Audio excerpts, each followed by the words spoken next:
Hello everyone. Today we are going to discuss about expertise with a professional dance teacher and choreographer, Mrs. Noora Kolanen. Hello. Hello. Nice to meet you. Thank you.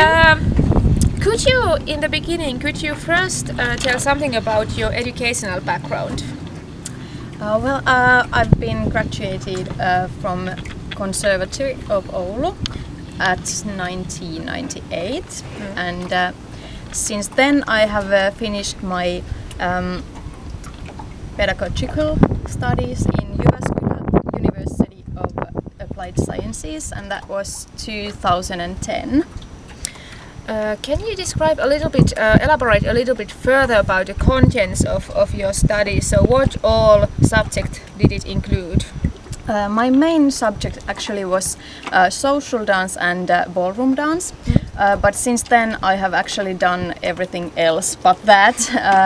Today I teach jazz dance, modern dance, classical ballet, and then all sorts of street styles. Okay. And then can you tell something about your current and your previous work? You have quite a long career already, more than 10 years now, so can you tell a little bit what you are doing? I have been working as a full-time dance teacher and a choreographer for past 17 years, so I have a quite long career.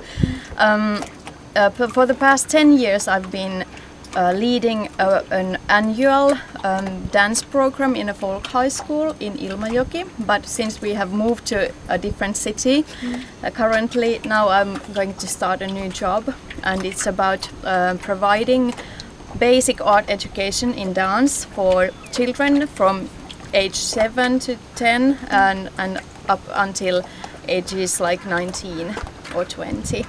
Okay. And you also have kind of a second job in the University of Applied Sciences. You have made some projects also there. Yes, I have done quite many years.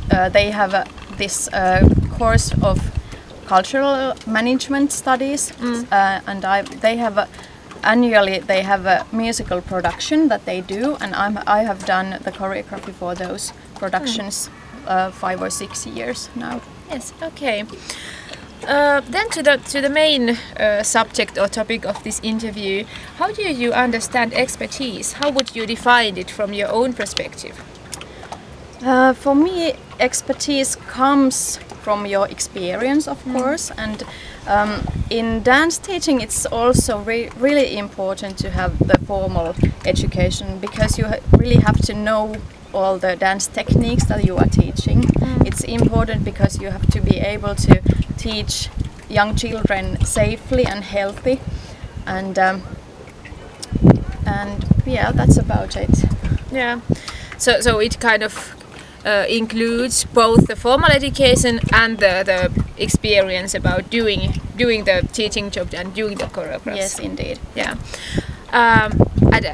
Actually, your job is kind of two-sided. You are a teacher and also a choreographer, and those are a little bit different kinds of works. So, do you consider yourself as an expert in these two fields? And if you can elaborate it a little bit further, also that from which perspectives you think that you are an expert, and maybe from which perspectives you are not? Yeah. First, if I think as a dance teacher, I consider myself as an expert based on my experience, of course, and I do have a long like 4-year studies from that field. But in choreographing, I think I have still a lot of work to do, because I don't have a formal education about it, and that's something I really want to do in the future, just to get more expertise on that. Yeah. Okay.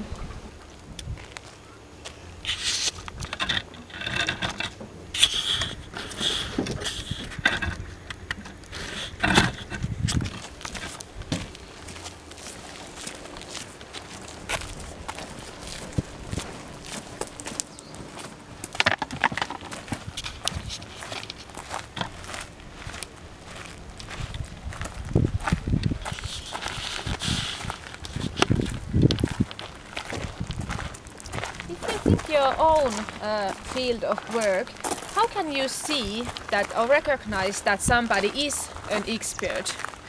And can you kind of give some concrete examples that how do you can differ the experts from novices? Well, I would say that an expert is quite self-confident, but also humble, and he's not afraid to show his mistakes, for examples. And then, of course, he knows the subject very well and knows the techniques and is quite like virtual in those techniques. Yeah, I don't know what else to add. If you think that somebody is just, for example, graduated as a dance teacher and start to do the job, so how can he kind of gain expertise? Of course, just by doing, but do you think that it kind of comes naturally, that the expertise increases naturally, or does he have to kind of put an effort in order to gain expertise, or is it something that just kind of grows? Well, I would say that expertise comes from the experience, and anybody can be an expert by doing the work that he is supposed to do. But also you have to be really open-minded and keep yourself humble so that you can learn all the time, and through life you can learn more. So some of it comes naturally from the experience, but some things you really have to pull into you by being open-minded and keep yourself enthusiastic about the field. So you kind of need the motivation to build your own expertise and kind of a will to attain new ideas. Yeah, I would agree. Yeah. Okay.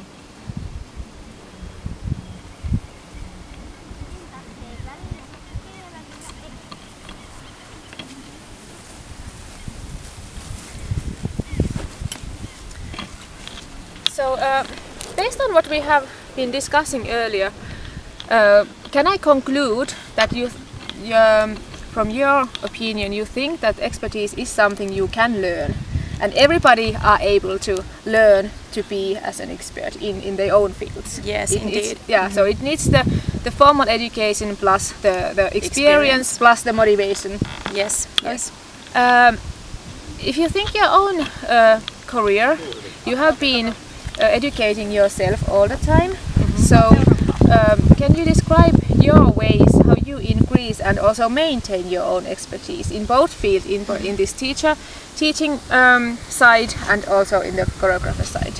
Yeah, I believe in lifelong learning, so I will keep myself constantly learning new things, and I'll try to go to courses as many times in a year as I can, and I also try to be aware of things that are going on in the society, especially when I'm doing dance pieces or choreographies to some production, and I try to keep my eyes and ears open so that I will be able to hear what's hot topics in the field, and also be really aware of the trends and the new things in dance scene.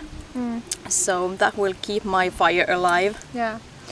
So can I interpret that you also think that expertise is, on the other hand, it's really kind of individual thing, it's your own expertise, but it's important also that you need the other dancers and other teachers and other choreographers to kind of support your own expertise, and it's on the other side, it's not just your own thing, that it's also collaborative in some sense. Absolutely. Yeah. It's well said. Yeah.